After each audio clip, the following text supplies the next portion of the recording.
Türkçe'de miyiz? Hayır, bu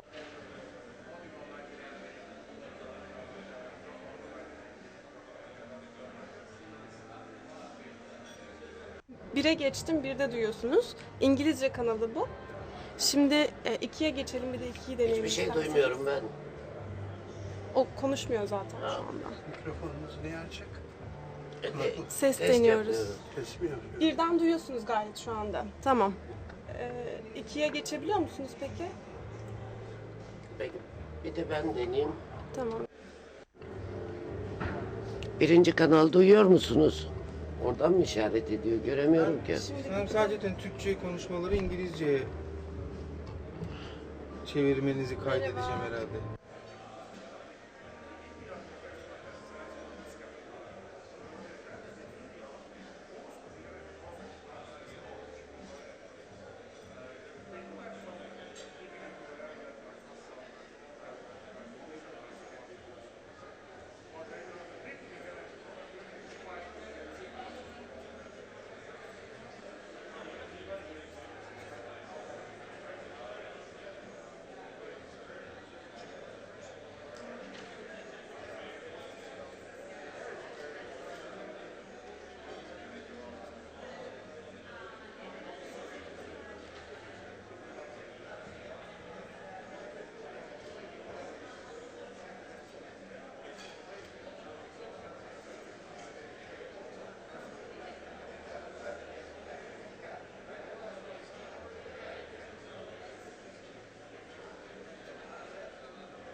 Ladies and gentlemen, please take your seats. The session is about to begin.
Please welcome to the stage Atlantic Council President and CEO, Frederick Kempe. Good morning, everyone. Yesterday, well, let me first talk about this session. Last year, this session was one of the most popular sessions at this whole summit, and it wasn't just because one of the speakers wore a Hawaiian shirt, though that helped. And of course, when we get into the field of technology, you really end up learning things you didn't know about, picking up ideas that were brand new. So a lot of the reason that you come here is this sort of thing. We enjoyed yesterday a very good day, starting with our grand opening with 3 heads of state, to a lunch headlined by Commissioner Cañete, and then rounding it out with our first night owl session on Turkey in a turbulent region. So it's my honor to introduce this first session of the day. New technologies are transforming the way energy is produced. We know that. But I think what we learned in the ministerial yesterday is even the top ministers are not really knowing how fast it's going to go, what it's going to change in terms of production, in terms of consumption. And the past decades brought unprecedented developments in new energy technologies because of sustained investment, research, and innovation. The unconventional oil and gas revolution radically altered the U.S. energy trajectory, and that wasn't even the most advanced technology, and brought about a fundamental shift not only in global markets but in geopolitics.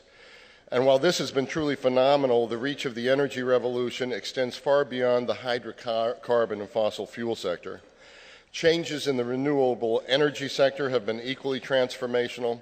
Just a decade ago, wind and solar energy, for example, were little more than an afterthought in the global energy landscape. Now their rapid growth is one of the most important stories of the global power sector. This growth has been made possible by falling costs, improving performance, and robust investment in renewable power generation over the last 5 years. Energy technology is also revolutionizing patterns of energy demand. Data-driven energy efficiency and smart metering systems are fundamentally changing the way that industries, companies, and communities consume energy, with considerable energy and climate implications and also price implications on energy. And each of these changes is having a dramatic impact now, but there are going to be even more changes in the future that are dramatically going to impact the future. And whatever happened in the past, it pales in comparison to the rate of change you're going to have in the future. Secretary of Energy Moniz, when he talks about what he's learned most in his job, and of course he's from MIT, it's that there's just much more going on in the technology field and energy than one even knows. Scientists are urgently seeking the next game-changing breakthrough. Maybe our speakers will talk about those. The future of transportation will be powered by hydrogen fuel cells. Will fusion produce zero carbon energy without radioactive waste? Will carbon capture and storage provide a realistic way to curb emissions as large, rapidly developing countries like China and India continue to look to coal? So can new technology make coal clean? Above all, when will the holy grail of advanced small and grid-scale battery storage solve the vexing problem of renewable intermittency? As when I think about these questions that some of our best and brightest are tackling, I can't help but wonder what other possibilities are out there and how this will change global geopolitics. So the future of energy technology is encouraging, inspiring, but also humbling.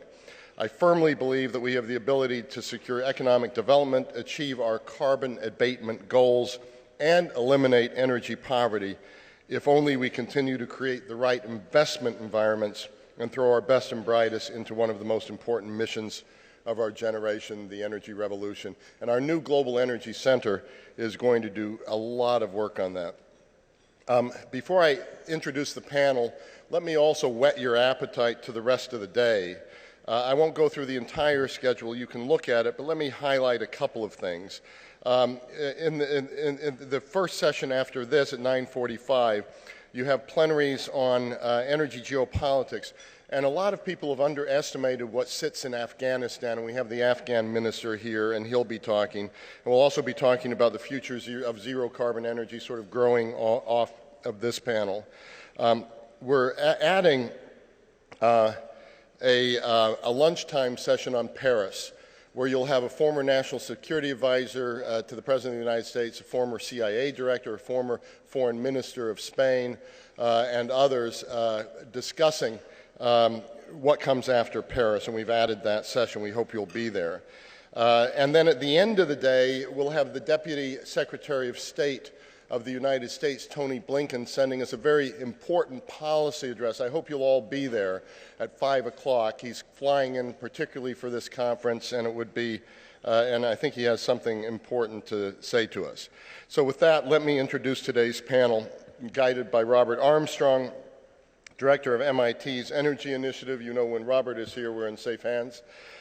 He led, even if he's not wearing a Hawaiian shirt, he led last year's EPIC panel of his top researchers examining their cutting-edge innovations, and was one of the more unique in the summit's history. So Professor Armstrong, we look forward to an equally memorable session today. I think I'll let you introduce your panelists, well, let me run through them quickly, and then you may want to go more deeply. Ellen Williams, Director of Advanced Research Projects, Energy Agency, the Department of Energy, is back with us again. Philippe Amon, Chairman and CEO of SICPA Holdings, and I think you're going to be amazed that there's also technology that's molecular. And there may be some real cutting-edge technologies in terms of energy security. And then László Varró, Head of Gas, Coal, Power and Market Division of the IEA. So Professor Armstrong, the floor is yours.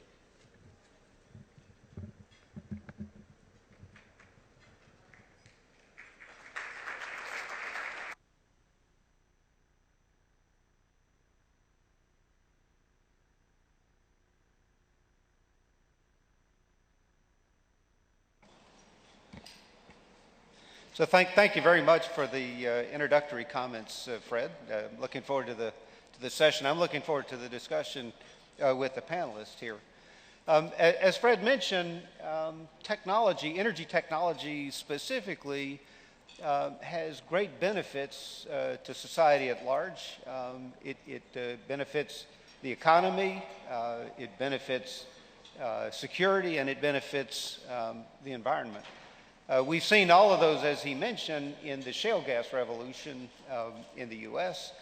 A great example, which didn't happen overnight. It involved many decades of research, basic research, going back to some of the 3D imaging at the beginning of the Cold War, and on through DOE-funded research in fracking technology, rock mechanics, and then public-private partnerships developing and commercializing shale gas technology. Lots of other examples of where energy technology has had an impact on those three areas: economy, security, and the environment. And I hope in the panel we'll touch on some of those developments here. As was emphasized yesterday at the summit, the challenges in front of us are considerable in the energy area. We're looking at large growth in energy demand globally, driven by increasing population around the world and driven by increasing standards of living for many people around the world. At the same time, we have to decarbonize the energy system, driven by the challenge of climate change. And so meeting those dual challenges is a particularly daunting task, but one where technology, I think, will play a key role. An aspect of the challenges is embedded in the fact that most of the growth most, if not all, of the growth in energy demand globally is going to occur in developing countries. And developing countries add the challenge that affordability is a problem. And so as we look at new technologies in energy, new ways to deliver low or zero carbon energy to meet our energy needs, a particular challenge is how are we going to do that at really low cost? This has got to be cheap enough so that it can be adopted and rolled out commercially in developing countries. But lots is going on, lots of new technologies, and I think it'll be very interesting as you hear some of those opportunities unfold during the panel presentations and discussions. We're going to begin with Ellen Williams, who is Director of ARPA-E at DOE in the U.S., to talk about some of the new energy technologies that are developing. ARPA-E has an amazing swath of really interesting new technologies they're working on, and that'll be a great way to get us started in this conversation.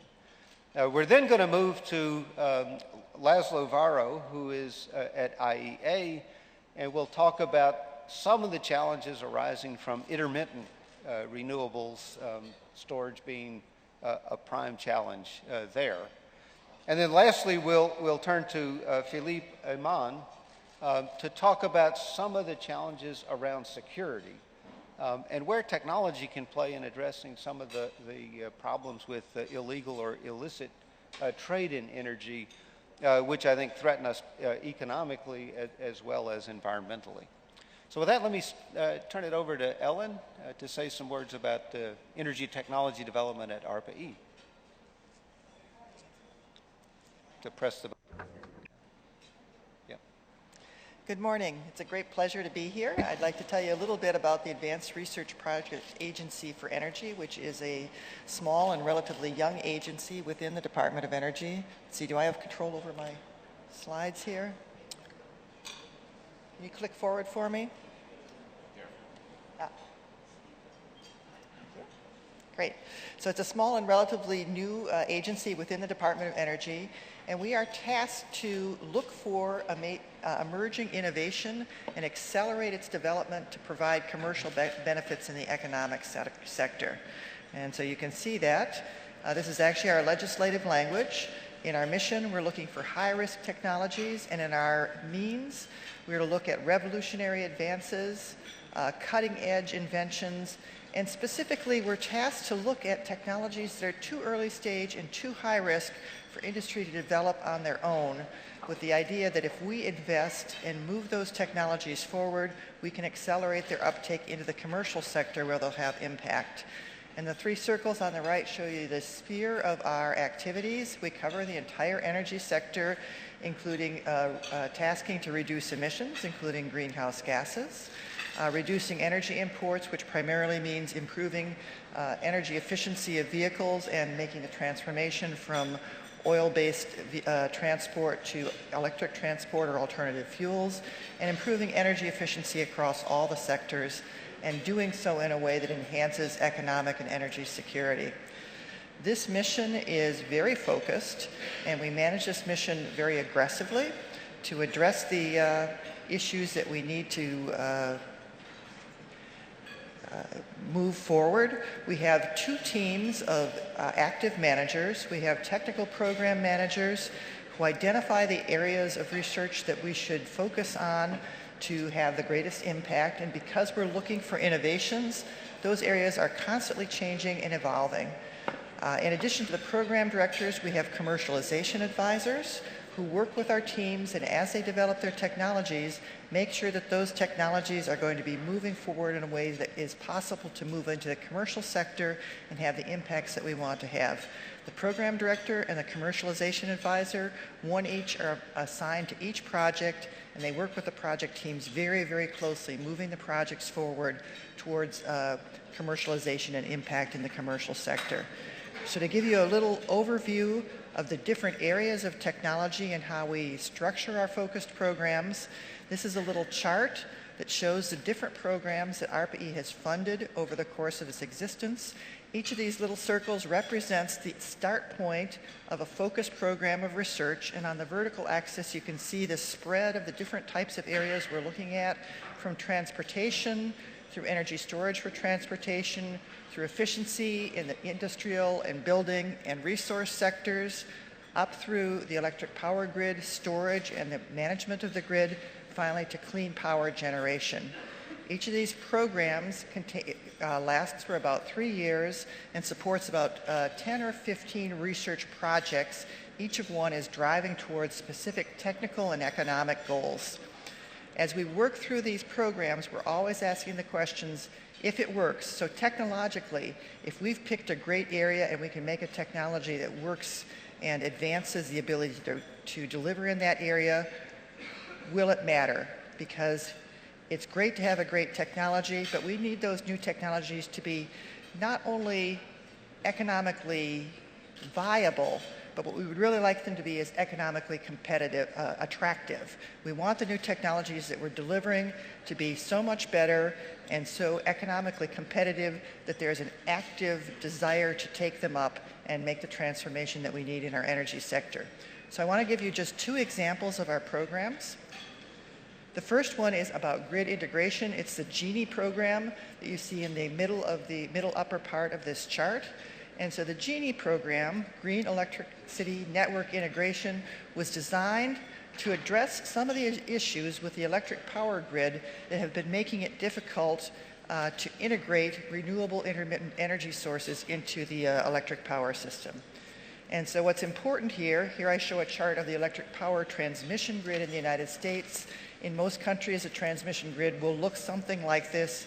Grids have tended to grow up organically. They are not designed, they grow to meet the emerging needs. They're very, very complicated mixtures of transmission lines that were designed for historic reasons using old-time technologies. What's old in this case is that the grids actually don't work very well to address the changing patterns of demand. And the little picture that I show you on the right is a subset of the map on the left. You can see the mitten-shaped structure there. You can see it on the right on the left as well. In this area of the country, there's lots of transmission grids. The picture on the right shows you the price that distribution operators are paying for electricity that they're then going to sell on to their customers. Over on the left of the what's old chart, the distribution operators are practically being paid to take the electricity, whereas over on the right-hand side in the east, they're paying premium prices. If you look at the chart under what's important, there's lots of transmission possibility there, but if the electricity is not able to get from where it's created to where it's needed. And this problem is called congestion. It's just due to limitations on the way the system is designed and the way that we can control the electricity. So what we've been funding in this area are 2 areas of hardware. So one thing that we need is to be able to control the motion of the electrical power around on the grid. And we can, in fact, create what are called power flow controllers. One example is shown there in the little picture. Power flow controller allows us to change the direction which line is carrying the electric power and move it from where it's not needed to where it is needed. This is a small company called Smart Wires, and they have their power flow controllers in demonstration at several different sites in the United States. The other area is software. As you can see the map under what's important, this transmission grid is very complicated, and we need to make a decision about where and how to change the flow of electrons around on the power grid. It's a very hard decision. Fortunately, we have brilliant applied mathematicians who in the past 20 years have learned how to put their algorithms in the context of advanced computation and be able to very rapidly assess complex situations and apply decision science. And that particular little picture there is a picture from one of our performers at Boston University, a team of applied mathematicians who have come up with topography algorithms that allow the control of electric power through the grids. And they have demonstrated that it's possible to reduce the congestion that you see under what's old and allow the greater integration of renewables with just by being able to, in real time, solve the problems and understand the flow of electricity. So even before we go to advanced grid storage, which is going to make things even better, we can see that with relatively inexpensive changes to the electric power system, it's possible to dramatically increase the integration of renewable power into the electric power grid. And then since I've mentioned storage, I'm going to give you an alternative to battery storage, a little picture of some special ways of doing storage in the solar system, and I'm going to talk about our FOCUS program, which is sort of upper right in the middle there. So the FOCUS program has to do with utilizing all the energy that's available to us for sunlight. What's important, of course, in solar energy is that it's intermittent. We only have solar energy when the sun is shining, but we need electricity all the time. What we'd like to do is figure out some way to store that solar energy so we can use it when we need it. One way that's been proposed to do this is to use the heat of the sun, capture it in a concentrated form into a molten salt, store the heat, and then regenerate electricity from the heat at later times of days.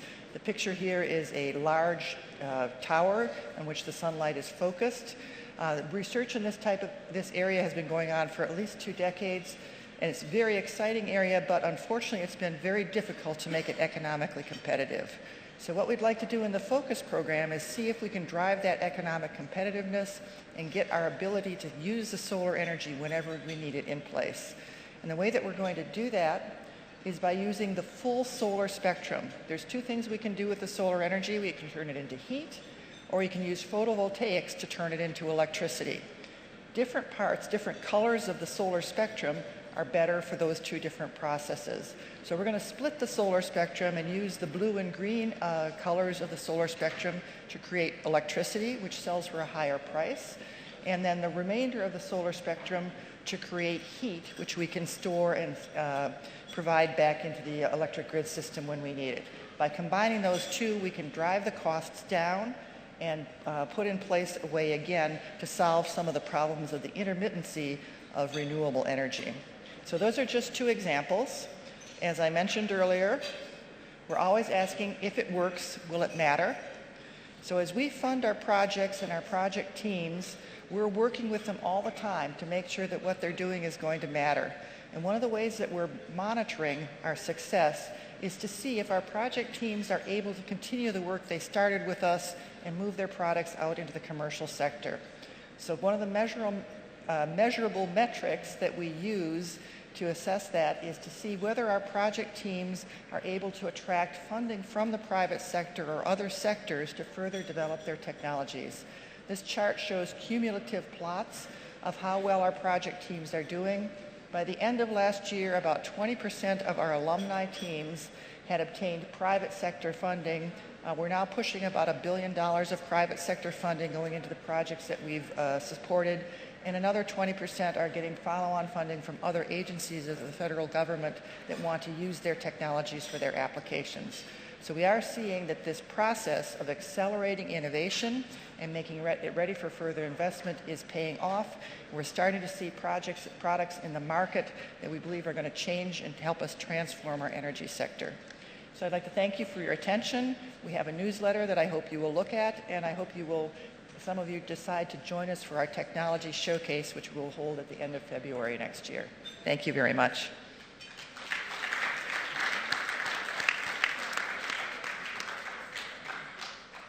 Thank you very much, Ellen. So a quick question. You've obviously got a pretty broad portfolio there where you're taking lots of interesting new science and moving that towards the marketplace. There's a lot of science to pick from out there, right? Lots of new things. I know with your background as a physicist and material scientist, you know a lot about that. How do you mine the vast amount of new energy science out there, and how does ARPA-E work to down select and pick the most promising candidates for moving down the pipeline? Okay. Well, I've been amazed since I've been at ARPA-E at the creativity that I see in the community of energy scientists and innovators. So we use 2 mechanisms. Our program directors do a huge amount of assessment and review, going out and talking and meeting with people. We hold workshops, we put out calls for information, and then we choose focused areas that we've identified as high potential. But we also, once every 3 years, just create an open call to the entire science and development community and ask them to bring us their best and brightest ideas. So every 3 years we get thousands of proposals from across the U.S. In the energy sciences, and we work very hard to down select those that are both innovative and have potential for commercial impact. And we're seeing many more proposals that we would love to fund than we're able to do so. So there's a huge wealth of innovation out there waiting for investment. Great, thank you. So I'd like to switch next to László Varró, to talk about some storage challenges. That came up in Ellen's presentation. She talked about intermittency and what you could do with the grid, but ultimately we're going to need some storage technologies to make wind and solar dispatchable energy sources. So, László, let me turn it over to you. Thank you. Can I have my slides up? Thank you. So, ladies and gentlemen, I would start with the observation that in the high-carbon energy system that we have had in the past 100 years, energy storage is so trivial and so easy that we don't even think about it. Okay, you want to store energy in a coal yard, you need a piece of land, a chain fence, and a guard dog, and you're done. And in fact, even today, huge amounts of energy are stored in the form of piles of coal in Chinese, American, Indian, or European power plants. Now, hydrocarbons is somewhat more difficult, but even for oil and gas, the amount of energy which is stored in our oil and gas stockpile facilities in a typical advanced energy system today is around 1,000 times more than all the electricity storage capacity that we have in energy terms. What we have to keep in mind is that an energy system transformation which is consistent with a 2 degrees climate stabilization is a very, very deep transformation. So we are not talking about just cutting carbon dioxide emissions just a bit. We are talking about a qualitatively different energy system. In fact, in an energy sector pathway which is consistent with our climate objectives, natural gas becomes a high carbon energy source in roughly a decade. So if you go to any oil and gas conference, chances are that you will have a senior executive from the oil and gas industry promoting natural gas as a low carbon energy source. Unfortunately, on a 2 degrees trajectory, by the 2020s, even natural gas will become a high carbon source, and the average carbon intensity of the system will have to be way, way beyond the best gas turbines. Now, the good news is that we have a technological revolution ongoing in wind and solar power. There is very, very large-scale deployment. The cost efficiency is improving, and also investment is spreading out. So Kenya, Uganda, South Africa, Uruguay, countries which just 5 years ago were not at the front foot of renewable deployment are now very large investors into wind and solar power. So this is definitely a very, very good news. The bad news is that while the cost of wind and the cost of solar is declining at the fundamental technological level, if you just throw windmills and solar panels into an inflexible system with the current system operation paradigm, the value of it will also decline very rapidly. And the reason for this is that the wind locally is quite correlated. So if you take, let's say, a 500 kilometers area, within a 500 kilometers area, which is a bit of a simplification, like a typical US state or a typical European country, there will be a significant correlation of the wind which is captured by the individual windmills. If you go beyond 500 kilometers, you will have different wind patterns, but for that you need a very strong transmission system, which is easier said than done. Whereas in the case of solar, there is a very strong correlation of sunshine in a continental scale. You have sunrise and sunset at pretty much the same time in California than what you would have in Oregon. So as you put more and more solar panels and more windmills to the system, every solar panel that you put to the system will cut the economic value of all the other solar panels. This phenomenon is called cannibalization. And I have to say that when we observe from electricity markets that in Italy, in Spain, in California, electricity prices are declining in sunny hours, making the economics of solar challenging, this is not a market failure. This is the market very efficiently signaling you that thank you so much, I have excess production in sunny hours, I want production in different hours. So, in an inflexible system, that is a major challenge for the integration of renewables. Now, why it doesn't work? Okay. Yes, it does work. Another phenomenon to keep in mind is the cross-correlation between the wind and solar production. This is the real-life German data, and Germany is very characteristic in this sense, because there are some regions like Australia where you have a positive correlation between wind and sunshine. So in Australia, you have significant amounts of time which are sunny and windy. But in most other regions, typically the correlation between wind and sunshine is negative. Consequently, you have a very, very peaky duration profile for the combined wind and solar production. In Germany, the hours where the combined wind and solar production is more than half of the historical maximum represent only 5% of the total wind and solar production. Now, what do you do with this 5%? Plan A is you just throw away, you curtail production. But in that case, if you want a very high share of your annual production, you will have to overbuild the system several times because you throw away a lot of production. Plan B is you upgrade the transmission system and you take that 5% as well. But then you will have to have some pretty expensive transmission developments which will be used only 5% of the time. And in a densely populated democracy, very often those transmission developments are simply not possible at whatever cost because people just hate high voltage transmission lines. But the emerging plan C is that if you can store that electricity at the production site with strategically located storage facilities, that can emerge as a very attractive solution.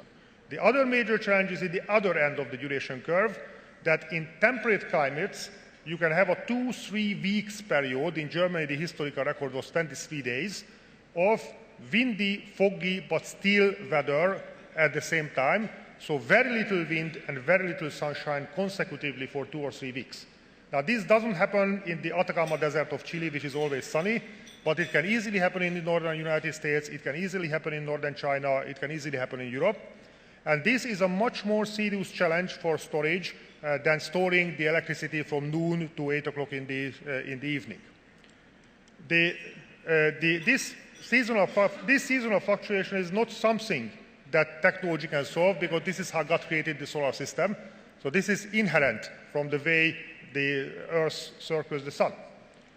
Now, having said that, in our view, you cannot have a simple one-sentence magic answer to the question of so how much storage you need in a low-carbon electricity system. It very much depends on the geographical context, and it also very much depends on the policy choices on the low-carbon portfolio. And you have some emerging paradigms from different regions. I wouldn't say any of them that this is right or bad. These are different choices from the policymakers. One end of the scale is the United Kingdom. The United Kingdom does not have a specific policy on electricity storage, but the United Kingdom made a very serious policy effort to maintain a diversified low-carbon portfolio. They have a specific policy to encourage nuclear investment. They have a specific policy to encourage investment into carbon capture and storage. Now, if you have a system which has firm baseload nuclear capacity, dispatchable clean coal capacity, and a lot of high load factor, reasonably smooth offshore wind from the North Sea, you don't actually need a lot of storage to such a system. In Germany, the low-carbon portfolio is more constrained. They made an explicit political choice not to use nuclear power. Carbon capture and storage is technically not illegal in Germany, but nobody believes that it will play any significant role. So consequently, Germany is wind, solar, and some biomass. Now, the combination of wind and solar matters, but still the German system heavily relies on the flexibility of the conventional fleet to manage the operations.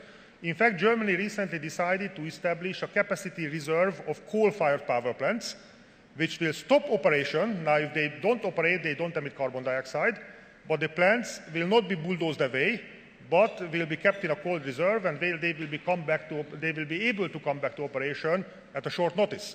Now, if they come back to operation for a week, that doesn't kill the climate, but the policy takes advantage of the very, very low cost of storing coal. So in fact, Germany will have a storage, continue to have a storage in the form of coal. And also Germany very highly relies on the flexibility of the neighboring systems because it's a very well interconnected country. And the other end of the scale is the state of California, which is essentially betting the house on solar. So practically all other low carbon technologies investment is very little in California. Very difficult to build a wind farm, forget about hydro, forget about building a new high voltage transmission line from California to anywhere else. All of these things are very, very difficult under the licensing environment of California. Now, the good news is that they do have sunshine in California, but with the peakiness of sunshine and the concentration of sunshine around noon, that is a system which will require a very significant quantities of storage. And California is the first major energy system which has a specific mandate for gigawatt scale storage capacity establishment. Again, I should emphasize that I'm not claiming that the UK is right or California is wrong or vice versa. These are different choices and different geographies will determine the role for storage.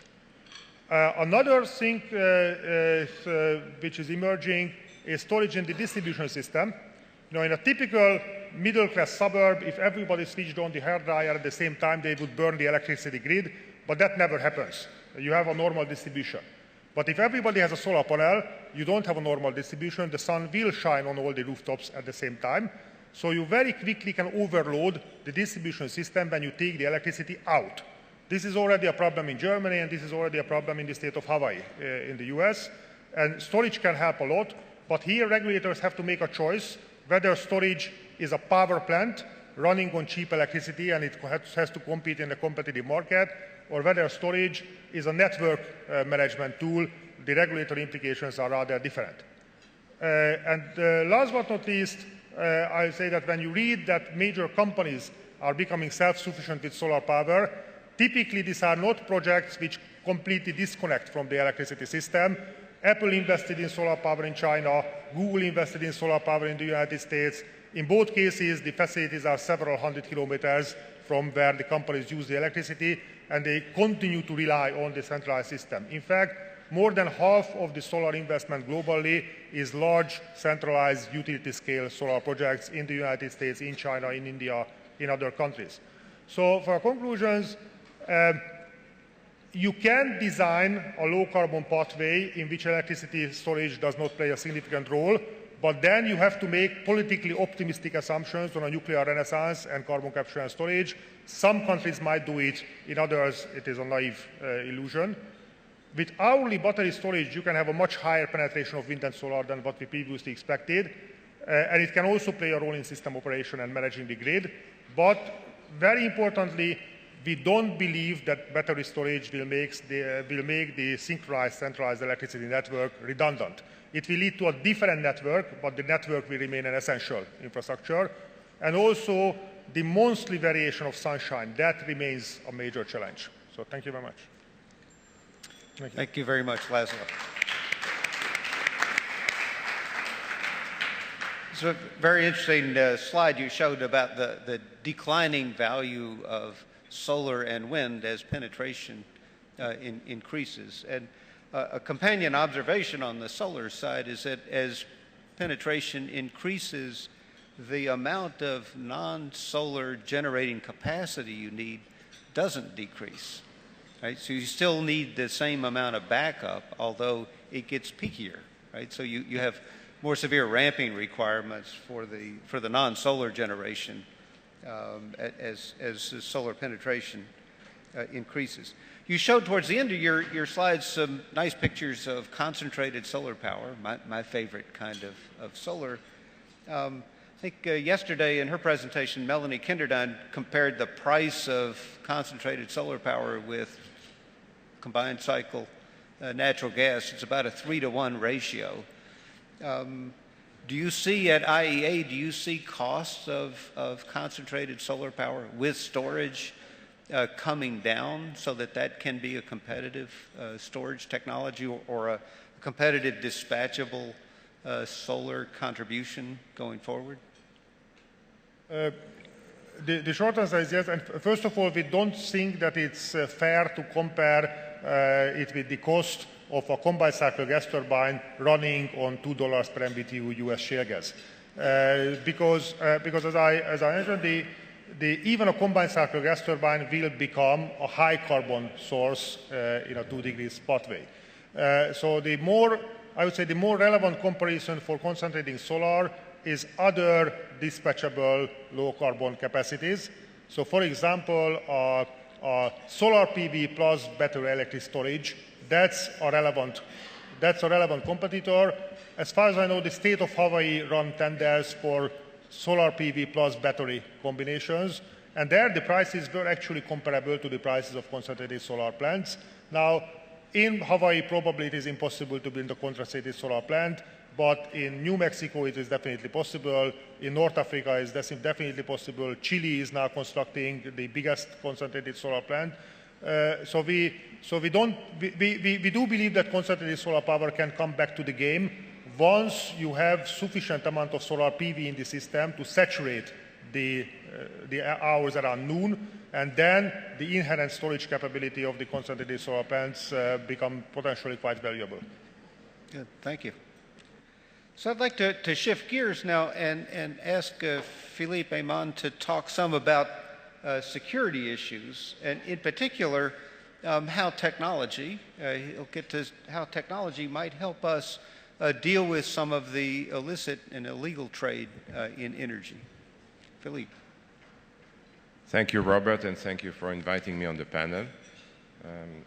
I would like to bring a dimension that is, I think, important and parallel as a complement to the globalized world and the globalized economy we're living in.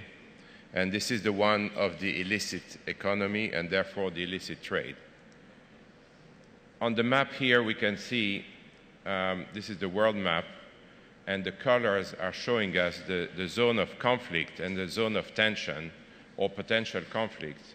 And we can see that pretty much outside the US and Western Europe, the rest of the world is subject or has active conflict. I think we can number, it varies all the time, but armed conflict in excess of 40 across the world.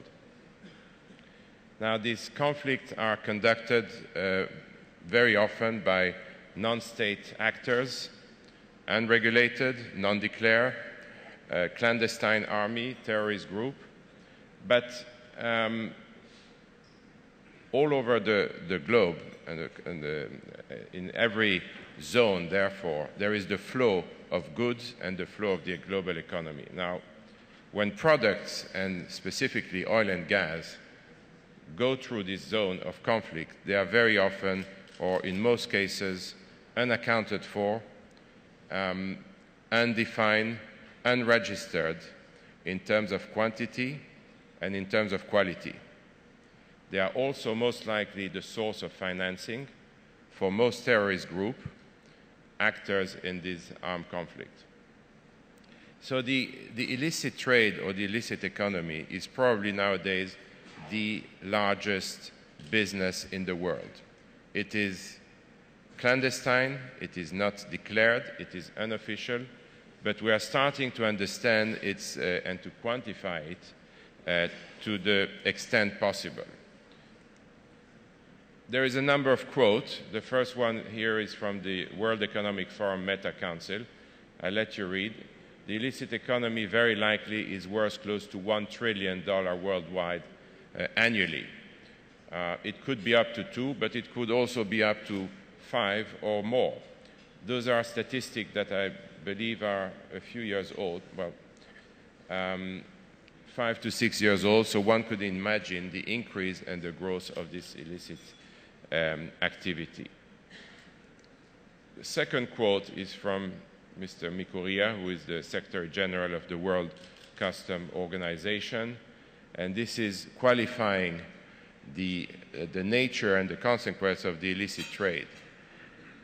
I can't read. The toxic and corrosive nature of illicit trade and organized transnational crime harms economic growth and job creation, challenges the rule of law, job government of needed revenue, and threatens human rights and quality of life, and thus requires a strong internationally coordinated response.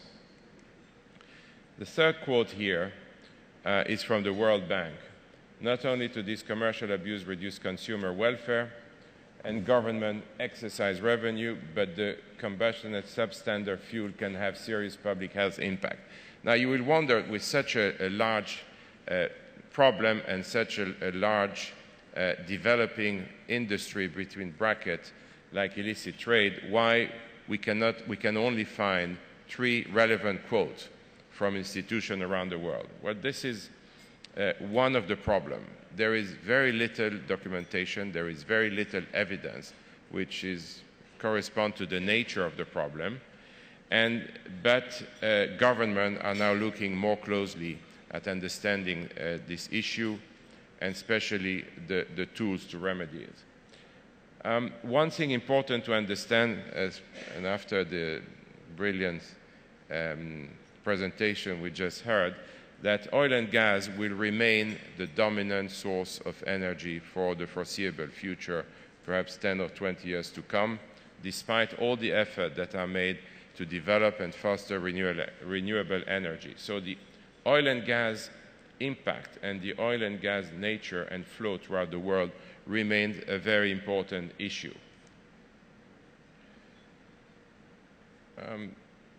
That's about the same. Oil and gas, of course, are crucial to all economy. There is no country in the world that lives without oil and gas, with all the consequences that it has. Now, let's look at the nature of the problem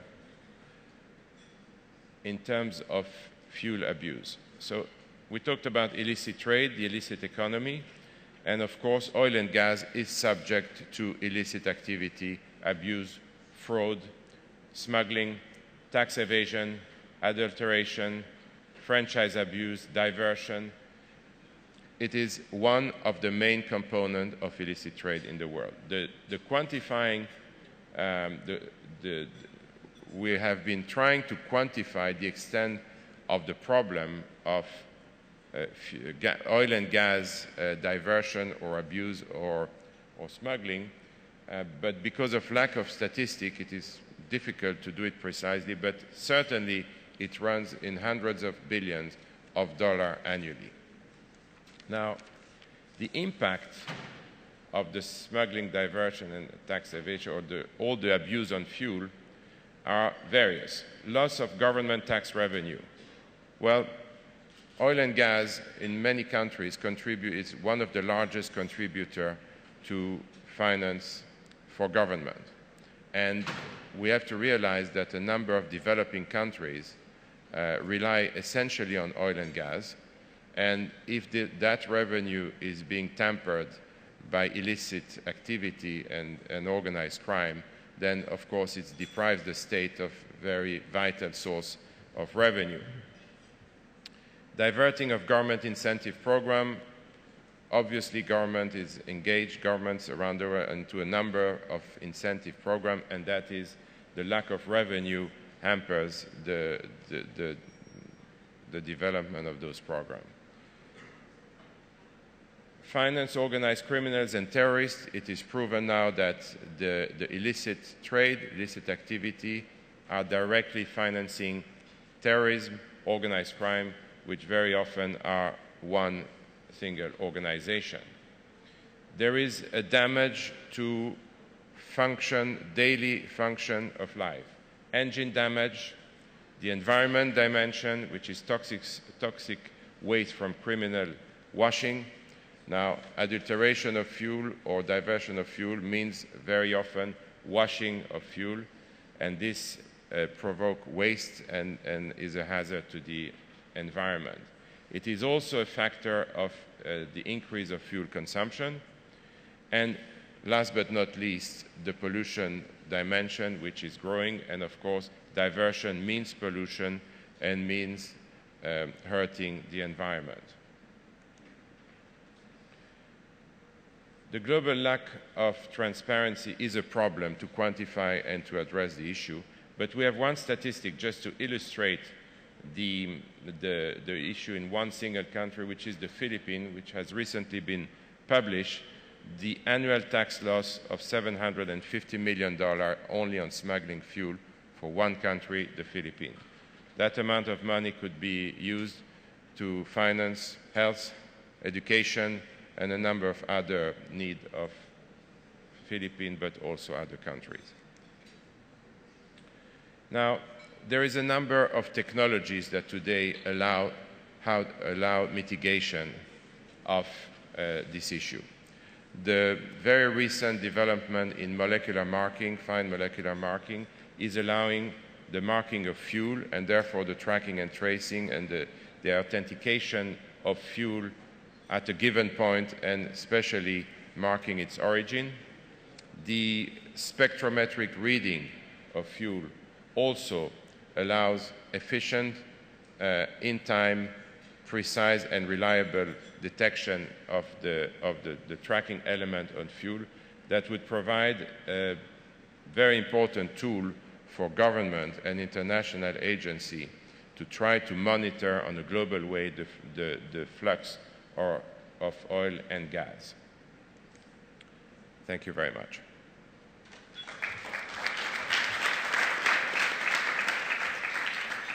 Thank you very much, Philippe. Very, very interesting and certainly a challenging set of problems. Along the lines of just thinking about where technology might help here, I mean, you pointed out at the end sort of molecular labeling of fuels, fingerprinting that we could do with fuels. Are there other technologies that you see out there that can be applied in this business? For example, in monitoring pipeline flows to determine where pipelines are being illegally tapped. Could be fairly simple technologies like just pressure measurements along the pipeline. I think that yes, of course, marking would be the first step in addressing the issue. But the objective is to understand the globality of the I would qualify that as an attack on the system in terms of the flow of oil and gas in a given country and across region. Now, one could imagine of the technologies developing towards understanding the integrity of the system, into capturing data that are along the line either of the pipe or the distribution chain, and analyzing the data in real time from a security point of view to understand point of threat of diversion, but also the global loss for national oil company and therefore government in terms of fiscal revenue, in terms of adulteration. Technology is evolving. Marking is only part of it, but I think the data treatment and the data management is the complementary dimension. Yeah, no, I think big data is going to be Sorry? I think big data will be an enabling technology there in tracking. Yeah. So I think we have a few minutes for questions, and I'd like to open it up to the audience for questions. If you raise your hand, I think there's some microphones that can be brought around. So we have a couple of questions out here.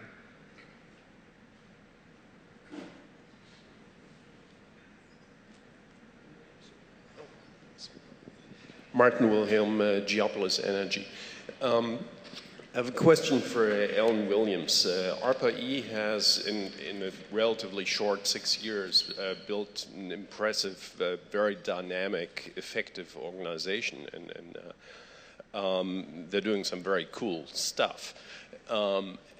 However, the long-term success of ARPA-E, I think, will probably be judged after another 5 or 10 years by whether ARPA-E has actually contributed to some real, not just potential, but actual game-changing technologies in companies, new companies. That very much depends on the funding post-ARPA-E, and not just the immediate post-ARPA-E funding that you showed, but also very scalable funding of investors that are willing to take very significant risks. And we know in the last several years, at least, capital markets have been pulling back from that type of engagement. So how do you see that challenge, and where do you see ways for ARPA-E or other parts of the policymaking establishment to help with that?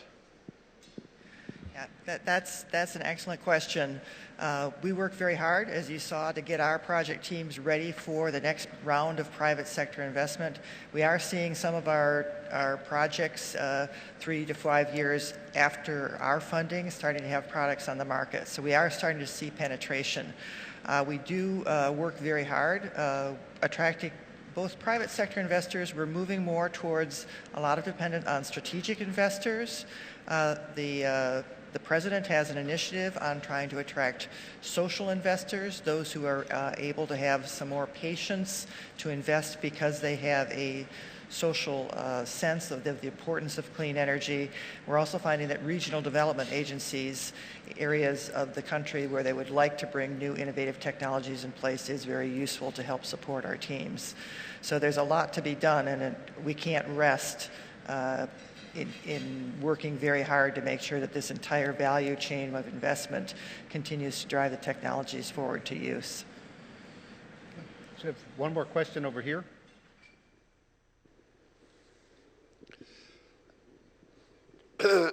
John Roberts with the Atlantic Council.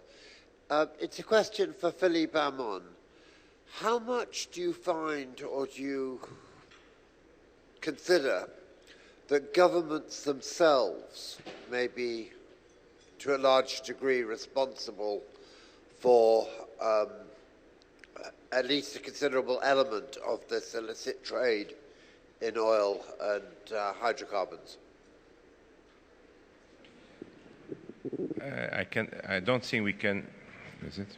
I don't think the answer could be universal to this question. It very much depends on each government.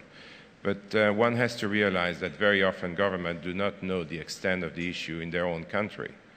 Their own national oil company is lacking of statistics and therefore cannot address the issue. I think the issue is known. Now, to your question, it depends on the policy of each individual country, but I think there is a growing concern to address this issue in a global way. So I think we need to wrap up at this point, but I'd like to just make a few closing comments. First is that the energy challenge in front of us, I think, needs technology solutions, and I think there's a lot that technology brings to the table to make us optimistic. There are new power cycles under development. There are new materials being developed that can improve efficiency. There are brand new battery chemistries under development that can cover from microseconds to days in storage. New solar PV materials that can be quite flexible, easy to manufacture, cheap to install. Possibility of solar fuels, of using solar energy to split water, reduce carbon dioxide, and build up synthetic hydrocarbons. And even new approaches to fusion technology. There are at least 3 startup companies I know of in the fusion area bringing ideas from other areas to bear on an old idea of fusion, and maybe that will even accelerate in the future. So lots to be optimistic about, I think, as we look forward. Well, it's been a pleasure to have a chance to share some of these ideas with you. I'd like to thank the 3 panelists for really interesting presentations, and thank you all for attending.